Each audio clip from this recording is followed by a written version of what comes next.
गृह मंत्री डॉक्टर नरोत्तम मिश्रा का बयान सामने आया है। कोरोना पर कहा कि पिछले 24 घंटे में 11 नए मामले सामने आए हैं, 16 लोग ठीक हुए हैं। एक्टिव केसेस की संख्या 61 बची है। छठ पूजा पर उन्होंने कहा कि घाटों पर सुरक्षा व्यवस्था के पूरे इंतजाम किए गए हैं। सभी को छठ पूजा की बधाई। विदिशा में मदरसे में एडमिशन लेने पर कहा कि विदिशा में कोई ऐसी घटना घटी है, इसकी जानकारी ली है मैंने। ऐसी कोई घटना नहीं घटी है। किसी भी तरीके से मदरसों में एडमिशन नहीं हुआ है। राहुल गांधी की भारत जोड़ो यात्रा पर कहा कि राहुल गांधी चुनावी हिंदू हैं। मध्य प्रदेश में चुनाव है तो मंदिर की याद आएगी, बाबा साहेब की याद आएगी, पर जनता है, सब जानती है। राम सेतु फिल्म पर कहा कि फिल्म सभी को देखना चाहिए। हमारे आस्था का केंद्र है भगवान राम, और जिस राम सेतु को लोगों ने काल्पनिक बता दिया था, उसका वैज्ञानिक तरीके से चित्रण यहाँ पर किया गया है। राम सेतु मानव निर्मित नहीं है, ये भी बात कुछ लोगों ने कही थी, जिसका सटीक विश्लेषण फिल्म में दिखाया गया है। गृह मंत्रियों के चिंतन शिविर पर कहा कि प्रधानमंत्री जी ने पूरे देश में वन नेशन वन ड्रेस की सलाह दी है। ये सभी गृह मंत्रियों ने इस पर अपनी सहमति दी है। पूरे देश में सभी पुलिसकर्मियों को एक तरह की ड्रेस के लिए भी हम सभी बात कर रहे हैं। इसके अलावा पर्यटन पुलिस के लिए उन्होंने सुझाव दिया। इसके लिए उन लोगों को भर्ती किया जाएगा जिन्हें अनेक तरह की भाषाएं जानते हों, देश विदेश में घूमे हों। इसके अलावा प्रधानमंत्री जी ने एक अच्छा सुझाव ये दिया है कि यहाँ पुलिसकर्मियों के थाने हैं, उन्हीं थानों को मल्टी स्टोरी बिल्डिंग में परिवर्तित किया जाए और थाने के ऊपर ही पुलिसकर्मियों के लिए आवास बनाए जाए। वहीं सोमवार से ड्रग माफिया पर कार्रवाई के लिए कहा कि मध्य प्रदेश में ड्रग माफिया को निस्तानाबूद करने के लिए एक्शन प्लान बनाया जा रहा है। इसको लेकर सोमवार को अहम बैठक रखी गई। अब हमने ये तय कर लिया है कि मध्य प्रदेश में जब माफिया को पूरी तरीके से खत्म कर दिया जाएगा, मध्य प्रदेश में सोमवार से ड्रग माफिया के खिलाफ कार्यवाही शुरू की जाएगी। खंडवा मामले पर बोले कि खंडवा में 6 साल की मासूम के साथ अब्दुल नामक मौलवी ने दुष्कर्म की घटना को अंजाम दिया है। अब्दुल के खिलाफ पुलिस ने मामला दर्ज कर लिया है। पुलिस को निर्देशित किया गया है यह भी जांच कराई जाए कि इन्होंने इसके अलावा भी किसी और के साथ इस घटना को अंजाम तो नहीं दिया। कमलनाथ पर कहा कि कमलनाथ ने दिग्विजय सिंह को चुनाव लड़ने नहीं दिया, तो दिग्विजय सिंह ने तत्काल ही पलटवार करते हुए कमलनाथ को स्कैनिंग कमेटी से बाहर करा दिया। कमलनाथ और दिग्विजय सिंह के बीच का मामला है, ये यूं ही चलता रहेगा। साथ ही कमलनाथ के सोमनाथ में चुनाव प्रचार करने पर कहा कि कमलनाथ पहले भी कई राज्यों में गए हैं प्रचार करने, उसका परिणाम भी देख लें क्या हुआ। और कांग्रेस का कमलनाथ को सोमनाथ जाने से भी बचना चाहिए। गुड्डा बदमाश पर कहा कि गुड्डा बदमाश है, कोई डकैत नहीं है, ना ही उसकी कोई गैंग है। वो कभी 2 पहिया वाहन तो कभी 4 पहिया वाहन से कहीं भी पहुंच जाता है, वारदात को अंजाम दे देता है। हमने गुड्डा बदमाश पर इनाम बढ़ाकर 60,000 कर लिया है, साथ ही और भी इनाम बढ़ाने की तैयारी कर रहे हैं। दरअसल पूरा मामला वन विभाग की जमीन पर कब्जा कर रहे 2 लोगों के बीच विवाद से शुरू हुआ। दोनों ही लोग वन विभाग की जमीन पर कब्जा किए हुए हैं। ये मध्य प्रदेश है और यहाँ पर गुंडा बदमाश जैसे लोगों के लिए कोई जगह नहीं है। इतना बड़ा गड्ढा हम खोदेंगे कि गुड्डा उसमें दफन हो जाएगा। आदित्याय नमस्कारेण ये कुर्वन्ति दिने दिने ग्रहण सूर्याय आदित्याय नमः। ओम मित्राय नमः, ओम रवये नमः। सूर्य भगवान के उपासना के इस महापर्व पर, लोक आस्था के महापर्व पर छठ पूजा की अनंत शुभकामनाएं सभी देश और प्रदेश वासियों को। हमने प्रदेश सरकार ने नदी के तालाबों के घाटों पर संपूर्ण पुलिस व्यवस्था व्यवस्थित की हुई है।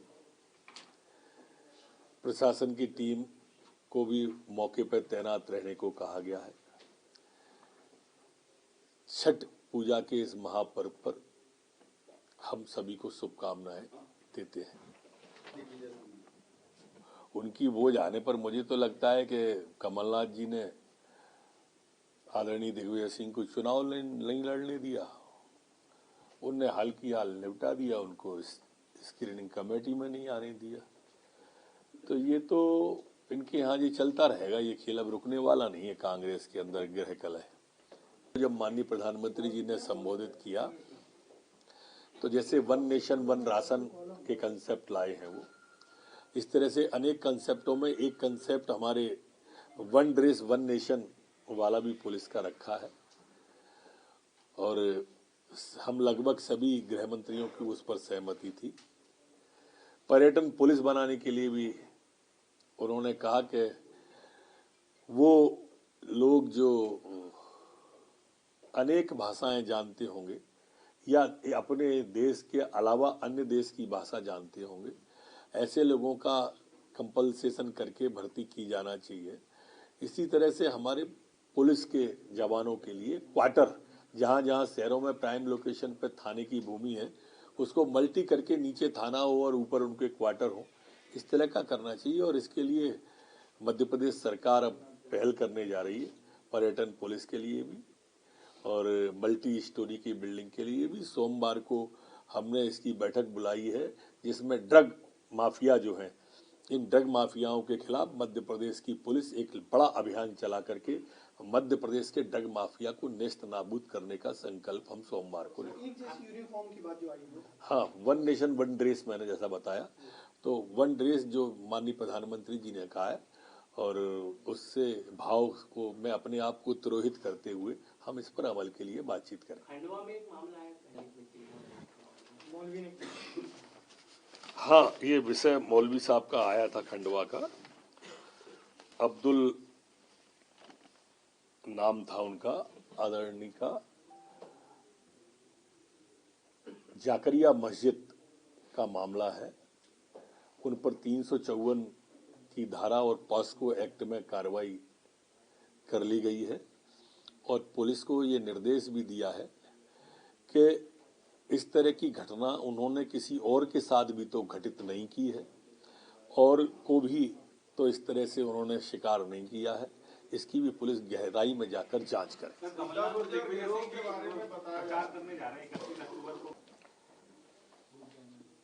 एक तो गुड्डा का कोई गैंग नहीं है, डाकू नहीं, बदमाश है वो। डकैती नहीं डाली है, राहजनी की है उसने। और कोई गैंग भी मूवमेंट में नहीं लेता है वो, कभी मोटरसाइकिल से, कभी वाहन से और कभी वैसे आके बदमाशियां करता है। उस पर 60,000 का इनाम कर दिया है, इनाम और बढ़ाएंगे। ये मध्य प्रदेश है, ये गुड्डा के लिए इतना बड़ा गड्ढा खोदेंगे कि उसमें दफन हो जाएगा और यहाँ पर किसी को भी बदमाशी करने की इजाजत है नहीं। दरअसल ये विवाद वन विभाग की, अभी ताजा जो आया है वो वन विभाग की जमीन का मामला है और वो आरोप लगाते हैं कि वो गुड्डा की धौंस में जोतता है, जबकि दोनों ही पक्ष वन विभाग की जगह को जोते हुए हैं। प्रकार अलग है, लेकिन चूंकि जोड़ा उससे गया है, इसलिए मैंने आपका ध्यान इस ओर दिलाया। चलो आप सब सोमवार को चलते हैं, अपन सब देखने। आप सब तो तैयार हो गए नहीं? तो ठीक है, सोमवार को चलते हैं, सभी लोग देखेंगे। लेकिन वास्तव में हम सबको वो फिल्म इसलिए भी देखनी चाहिए कि हमारी आस्था के केंद्र हैं राम, आराध्य हैं, और उनके बारे में वैज्ञानिक तरीके से और आस्था के सामने रख के जिस तरह से भ्रम को और दूर किया गया है। जिन लोगों ने काल्पनिक बता दिया था भगवान श्री राम को, जिन लोगों ने राम सेतु को काल्पनिक बता दिया था, मानव निर्मित बताया ही नहीं था, उसकी समय सीमा कोई गलत बता दिया था। इसमें वैज्ञानिक तरीके से भी और धार्मिक तरीके से भी जिस तरह से फिल्मांकन किया गया है, हम सबको देखना चाहिए, क्योंकि आने वाली पीढ़ी को भी तो हम बता के ही जाएंगे।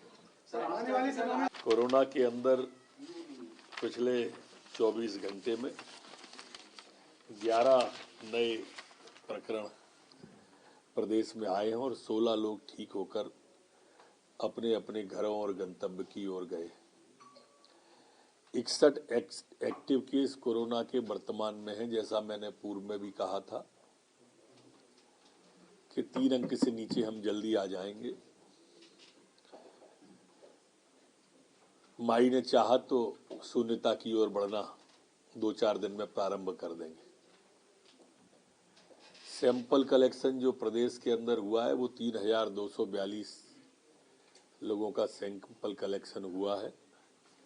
संक्रमण दर मध्य प्रदेश की 0.34 वर्तमान में है, जबकि रिकवरी की दर मध्य प्रदेश की 98.77 बनी हुई है। प्रदेश में पिछले 24 घंटे से कोई भी पुलिसकर्मी संक्रमित नहीं हुआ है, न ही कोई पुलिस का एक्टिव केस है। वैक्सीनेशन पिछले 24 घंटे में 3,272 लोगों को वैक्सीनेशन हुआ है। अभी तक जो कुल वैक्सीनेशन हुआ है वो 13,35,05,857 लोगों का वैक्सीनेशन प्रदेश के अंदर हुआ है। जी मऊ भी जाएंगे, नर्मदा जी की पूजा भी करेंगे, पूरा ऐसा लग रहा है कि धार्मिक यात्रा होगी, सियासी यात्रा। नहीं, ऐसा नहीं है। देखो, हम प्रारंभ से कह रहे हैं, आप लोग बार बार पूछते हैं। हम पहले कह चुके कि ये चुनावी हिंदू हैं और जहां जहां चुनाव होगा वहां ये मंदिर जाएंगे।